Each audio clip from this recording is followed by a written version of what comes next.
Eh bien, pensant ensuite à toutes ces dévastations que nous observons dans l'ordre de la nature, pensant aux efforts qu'ont fait nos camarades lorsqu'ils ont commencé leur révolution citoyenne en Amérique latine, et que j'invite à persister dans la voie de la rupture avec le productivisme, nous disons les choses à nos camarades comme nous les pensons. Bravo pour avoir sorti des proportions aussi fortes de la population de la pauvreté. Bravo pour avoir instruit. Bravo pour avoir soigné. Mais souvenez-vous, vous aussi, que l'objectif de l'existence doit être aussi la bataille culturelle qui nous permet de combattre le productivisme. Nous n'avons pas à proposer à tout le monde des gros 4x4 dans des roues qui ne les supportent pas, de la malbouffe. La rupture écologique est une tâche centrale du mouvement progressiste du XXIe siècle. Alors, camarades, amis, concitoyens, quand toutes ces difficultés se lèvent, devons-nous nous dire, ma foi, nous menons la bataille le dos au mur? Mais non. Entendez la grande roue de l'histoire, celle qui touche à ce que nous sommes en profondeur. Voyez la splendeur de l'esprit humain.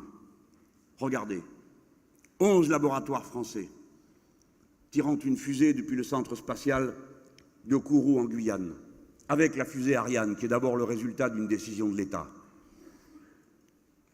Place sur orbite un satellite européen, Planck, et celui-ci, mes amis, mes camarades, fait une photo de l'instant le plus magique de la réalité, celui où la lumière s'est allumée. Il y a plus de 13 milliards d'années, l'univers avait à peine 380 000 ans. Et l'esprit humain a été capable de construire l'appareil, discernant, comme ils disent eux-mêmes, les scientifiques, à qui, au moment où on a dit tant d'horreurs sur eux, je veux adresser depuis cette salle et en votre nom et avec vous, le plus magnifique, le plus immense, le plus splendide des bravos. Merci d'illustrer de cette façon positive, féconde, la puissance de l'esprit humain. Ils disent qu'ils sont capables de discerner une pierre d'1 millimètre sur une montagne de 1000 mètres. Ils ont envoyé un engin de 900 kilos sur la planète Mars qui filme, avec une caméra française, tout ce qui est autour.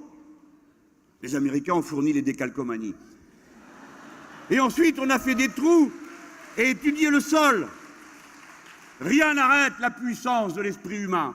Nous sommes capables de régler les problèmes. Il faut le vouloir, et ça, c'est de la politique. Il ne faut pas croire, comme des petits-enfants apeurés, que s'il y a de la foudre, c'est parce que Zeus lance son marteau. Il ne faut pas croire que c'est le marché qui va régler magiquement, par l'action de la main, je ne sais quoi, invisible, dans la poche des gens, va régler les problèmes humains. Non, non, c'est la discussion, c'est la réflexion, c'est l'intelligence partagée qui va nous permettre de régler tous les problèmes qu'il y a à régler. Et nous sommes le parti qui propose cette issue concrète. L'écosocialisme n'est pas une utopie sur laquelle le réel devrait se régler. L'écosocialisme est la réponse concrète aux problèmes concrets que nous affrontons. L'écosocialisme est une stratégie économique. C'est par elle que se fera, par cette stratégie écosocialiste, que se fera la relance de l'activité. Comment? Il faut penser grand, il faut penser ample, il faut sortir des petites chicayas politiciennes, des discours misérables d'arrière-cour de banque où l'on fait des additions et des soustractions sans comprendre ce qu'on est en train de faire. Que faut-il comprendre? Il faut comprendre que l'humanité n'a jamais été aussi socialisée qu'elle l'est actuellement, parce qu'elle vit majoritairement en ville, et que donc une conscience du collectif spontané existe parmi les êtres humains. De la même manière, il faut comprendre que jamais la population humaine n'a été autant alphabétisée, c'est-à-dire en capacité de bénéficier de mieux que la tradition orale. Un nombre considérable d'êtres humains peut accéder à l'écrit, au savoir passé et aux préparations du futur.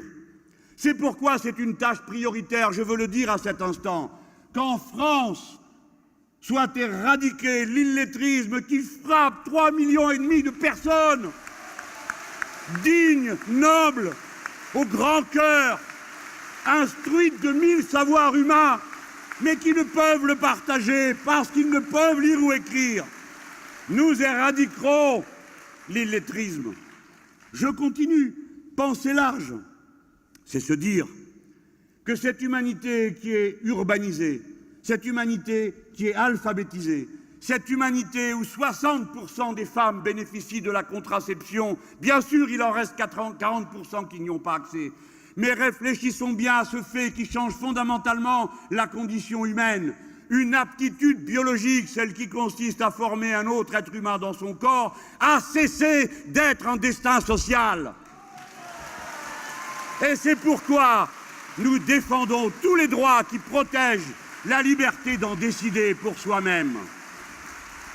Cette humanité est raccordée pour 2,5 milliards d'individus qui la peuplent par les réseaux Internet, c'est-à-dire qu'il y a aujourd'hui autant de gens connectés les uns aux autres qu'il y avait au total d'êtres humains en 1950, année où l'on se préparait à m'accueillir. Cette humanité liée, échangeant, cette humanité est passée à 7 milliards d'êtres humains. En 1950, nous n'étions que 2,5 milliards. L'humanité a triplé, nous sommes 7 milliards, nous serons bientôt 9 milliards et tantôt 12. Alors, le grand mouvement qui a commencé lorsque les premières bandes humaines sont sorties d'Afrique et se sont répandues progressivement sur tous les continents, ce mouvement qui la pousse maintenant à regarder du côté des étoiles où elle envoie des satellites et des engins télécommandés. Ce mouvement continue, il travaille en profondeur notre action. Où croyez-vous qu'il ira d'abord? En mer, c'est-à-dire là où se trouve 70% de la surface du globe. La mer, au moment où 40% des terres humaines sont arides. En mer, et nous alors, les Français, du fait de l'histoire, de la géographie, nous sommes la deuxième puissance du monde, car nous sommes le deuxième territoire maritime du monde. L'expansion de l'humanité en mer nous confronte à notre responsabilité. Les êtres humains vont sortir d'une part réduite du sol de la planète pour entrer dans son immensité. Comment vont-ils le faire? Croyez-vous que je sois en train de vous parler d'un futur tellement lointain que c'est à peine s'il vaut la peine d'être évoqué? Ce futur est commencé du fait de la modification climatique. Les routes maritimes sont en train de changer. Du fait de l'élévation du niveau des mers, qui est un constat en cours. Elle conduit par exemple à une augmentation de 50 cm du niveau des mers dans toute la Méditerranée. Or, 70% de la population vit aux alentours de ces côtes où la mer va monter. Ce sont des faits actuels, non seulement du point de vue des changements qu'il nous impose de comprendre et d'anticiper, mais aussi du point de vue de la prédation capitaliste. Oui, le capitalisme est déjà entré en mer pour y faire des forages, pour y installer à nouveau des territoires privés où l'on ne respecte aucune norme, comme il ne la respecte pas sur Terre. Alors, au moment où l'humanité entre dans cette nouvelle étape de son histoire, l'éco-socialisme est la méthode politique qui lui permet de le faire d'une manière responsable et qui fait du progressisme un progressisme humaniste, ou plus exactement, un humanisme jusqu'au bout. Oui, nous devons défendre l'ordre et les organisations de la biodiversité telles que nous les connaissons, parce que c'est la seule qui permet la vie humaine. Nous défendons non pas la nature en général, mais celle qui rend possible la vie humaine. Le seul écosystème compatible avec la vie humaine. Et cette réalité que notre Congrès a compris en adoptant son manifeste, elle nous permet de dérouler ensuite, totalement rénové, le cœur de notre pensée. S'il n'y a qu'un seul écosystème compatible avec la vie humaine, alors il y a des biens communs, c'est une affaire entendue, qui ne peuvent pas être marchandisés, comme l'air, comme l'eau, mais aussi la part de la nature qui est en nous-mêmes, notre humanité, c'est-à-dire notre santé et notre droit à apprendre, parce que le droit à apprendre est une condition pour devenir un être humain.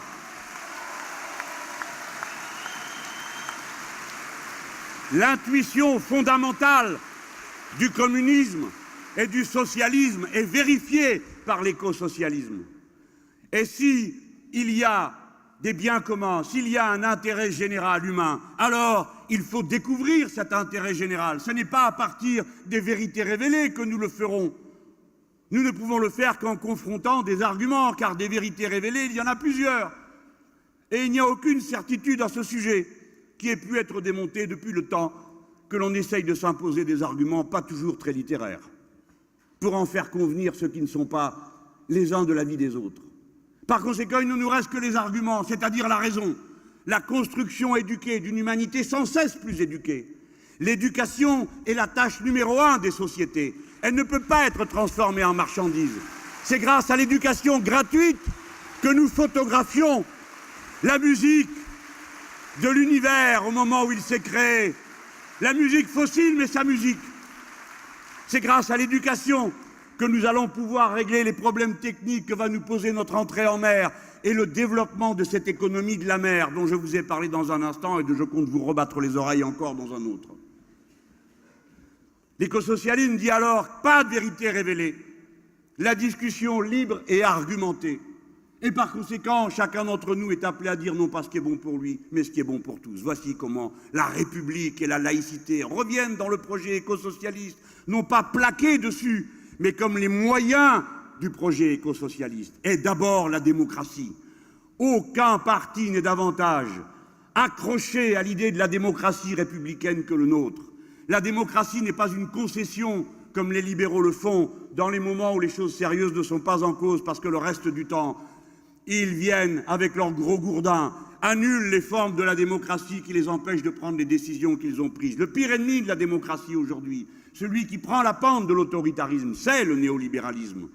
Les forces les plus attachées à la démocratie sont celles qui comprennent qu'il n'y a pas d'éducation de masse, il n'y a pas de mouvement citoyen de masse autrement que par le feu et parfois la fureur de la polémique, du conflit civilisé, politique, pacifique, mais du conflit qui permet de réfléchir, de se faire une idée, de briser les certitudes évidentes, le préjugé. Voilà pourquoi je parle cru et dru. Et voilà pourquoi tous les membres du parti de gauche parlent cru et dru. Ne tournent pas 2 heures autour du pot. Utilisent les mots qui claquent pour créer du conflit et de la conscience. Je suis fier d'être le tribun du peuple et je vous appelle à la fierté de l'être vous aussi. Je n'ai pas honte. Je suis plus instruit et cultivé que la plupart des petites têtes d'œufs qui m'affrontent. Je suis allé à l'école, comme vous. Je ne leur reconnais aucune suprématie intellectuelle, parce que ma manière de parler les dérange, parce que je nomme un chat et qu'un de mes camarades appelle un salopard un salopard.